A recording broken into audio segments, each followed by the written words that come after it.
72 civilians have been killed in Gaza since a ceasefire deal between Israel and Hamas was announced on Wednesday.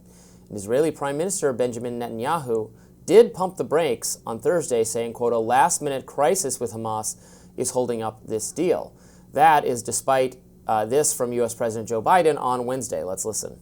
I'm deeply satisfied this day has finally come, for the sake of the people of Israel and the families waiting in agony, and for the sake of the innocent people in Gaza who suffered unimaginable devastation because of the war. The Palestinian people have gone through hell. Too many innocent people have died. Too many communities have been destroyed. In this deal, the people of Gaza can finally recover and rebuild. Incoming President Donald Trump jumped on Truth Social, writing, quote, this epic ceasefire agreement could have only happened as a result of our historic victory in November, as it signaled to the entire world that my administration would seek peace and negotiate deals to ensure the safety of all Americans and our allies. But the deal is delayed. In a new article, a frequent critic of the Biden administration's handling of the Gaza war, Trita Parsi, not only highlights that President-elect Trump undoubtedly played a role in helping push the agreement through, he also says it's time to acknowledge that Biden has been complicit in the horrors of the 15-month war. That war unfolded after the October 7th, 2023 Hamas attack on Israel, killing over 1,200 Israelis with around 250 taken hostage. In Gaza, more than 46,000 Palestinians, mostly women and children, have been killed.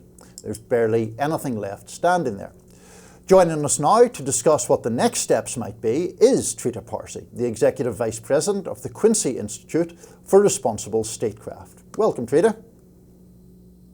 Thank you so much for having me. So, to start off, as it were, at the beginning, why do you think this deal, setting aside for a second whether it ultimately holds or not, why do you think this deal was agreed to right now? I think it's quite clear that the Trump factor here was quite important. We have a diplomat quoted in the Washington Post who points out that for the first time, there was actually real pressure on the Israelis. And this is why they agreed, at least temporarily, to the ceasefire. We'll see if they stick to that agreement, which suggests something that I think many of us knew and we saw, but it was interesting to get that confirmation of it, which is that for the last 15 months, the Biden administration has not put any real pressure on Israel in order to agree to a ceasefire. They could have, they should have, they had all the leverage in the world to do so, but every day for the last 15 months, Joe Biden woke up and chose not to use that leverage and not to put on that pressure. Had he done so, we could have gotten this deal much earlier. As you all know, the draft of this agreement is pretty much the same one that was agreed upon by the U.S. and Hamas earlier last summer. So the opportunity to resolve this has always been there. The Biden administration has chosen not to use it. With Trump coming in, clearly, he seems to have a different attitude towards this. He did say during the campaign that he wanted the killing to end. Why exactly it is that he wants to end this is not clear. Is it because he wants to pave the way to further expand the Abraham Accord, which I think would be a mistake? Is it because he has given the Israelis some sort of a promise that if they agree to this, he will be more helpful to them vis-a-vis Iran, potentially even kinetically? We do not know. It may also have been that he didn't give them any promise at all. Instead, just simply said, enough is enough. That would have been a fully legitimate thing to say. I'm going to make a statement, and then you tell me if you agree with it or if I've gone off track somewhere. It seems to me that it's actually not that anomalous or unusual what Donald Trump has done here in saying, okay, you were attacked, you took out a lot of terrorists, this has gotten too catastrophic, and it must end, there's a line, it's too much. That is actually not strange at all, because it's something that past presidents, both Republicans and Democrats, have done. What was anomalous was Joe Biden's behavior, just with there being no limit and no desire to exercise pressure. What Donald Trump, for him being described by so many people in mainstream media as this breaker of norms, as this reckless figure who is so out of step with the traditions of the American presidents, we've had presidents, Republicans and Democrats, strong supporters of Israel's right to defend itself, but saying at some point, that is enough, no more of this, this is jeopardizing the region's entire security and our own security, and then they fall back. It was Joe Biden who stands out as different from the pack. Am I wrong? I think you're absolutely right. And, at the end of the day, as you have pointed out correctly, there has been limits set by other presidents, limits that may have been too wide in the view of some or too strict in the view of some, but they were limits. What we saw with the Biden administration is that they pursued what they themselves called a bear hug strategy.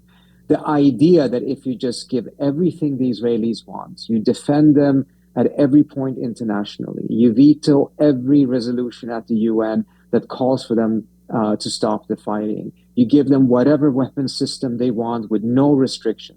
If you do all of those things, then perhaps the Israelis will listen to you and you will have credibility. I think it's just an absolutely preposterous strategy, because first of all, it presumes that the United States didn't have any credibility with Israel and had to build it. I don't think that's the case at all. And secondly, even though Biden did all of these things, he nevertheless, according to Biden officials themselves, including listening to what the Biden's ambassador to Israel said in his exit interview with Times of Israel, he said, at no point did we tell the Israelis to stop the war, or stop the killing, he actually said. So they pursued a strategy that essentially decentered American policy from American interest, deferred it, abdicated it to the Israeli prime minister. And there were no limits. Whatever the Israelis wanted, they got. And at the end of the day, what was the result? It was a complete disaster. Because it's not as if Netanyahu is some sort of a saint who was pursuing the policies of Israel for Israel's best interests. He had his own clear self-interest, including prolonging the war in order to avoid the collapse of his government. And this is a potential key factor as to why he's backtracking from the deal right now. So I think if Biden actually had followed the previous presidents, as you pointed out, and actually had some limit, made sure that the policy of the United States was centered on U.S. interest and making sure that if the Israelis were going in directions that were detrimental to U.S. interest, to regional stability, the vocabulary word of no would be used occasionally, we would have been in a completely different situation. Thousands of people would not have gotten killed. Hundreds of hostages would likely have been released alive much earlier than what is happening right now. And this is going to haunt the United States, I fear, for years, perhaps generations, just as the Iraq War has had significant negative reverberations for the United States for many, many years. And I think a key reason for that is because Biden chose to go down this path. He wasn't forced to. It wasn't as if he wanted to go a different path, but he couldn't. His hands were tied. None of that is true. He chose this path, and it was a disastrous path for the region, for the Israelis, for Palestinians, and of course for the United States as well. Trita, I broadly share many of those views, but I do want to broaden out the discussion a little bit, because obviously there are other big players in the region, notably Iran and Saudi Arabia. You mentioned, I think, in your first answer, you were musing as to what Trump's motivations might be if indeed he did put greater pressure on Israel. Firstly, is Saudi Arabia and perhaps the possibility of some kind of recognition of Israel, do you think that's part of this equation? And then where does Iran fit into it all? Because we hear these arguments made that Iran has been weakened by Israeli attacks on Hezbollah, by the fall of Assad, and so on and so forth. I know those are big topics, but can you just at least touch on those? Yeah. So on the first question, Trump, I think, suggested himself on social media that he would like to use this ceasefire to further integrate Israel into the region. And I think that on the face of it is a good idea. Of course, if it is coupled with real peace. I think where it would be problematic is if Trump continues on the path that Biden picked up from Trump himself with the Abraham Accords, because those agreements, those normalization agreements, had several significant flaws. The first one being that they completely neglected and shoved the Palestinians under the rug. I think it should be quite clear to everyone that is impossible to do. If you do that, you will invite further violence and destabilization. And I think there is an argument to be made that October 7th, to some extent at least, was driven by the effort by the Abraham Accords to just completely sidestep the Palestinians. Secondly, there's a massive amount of American concessions for these normalization agreements. In the case of Morocco, for instance, the United States recognized Morocco's occupation of West Sahara.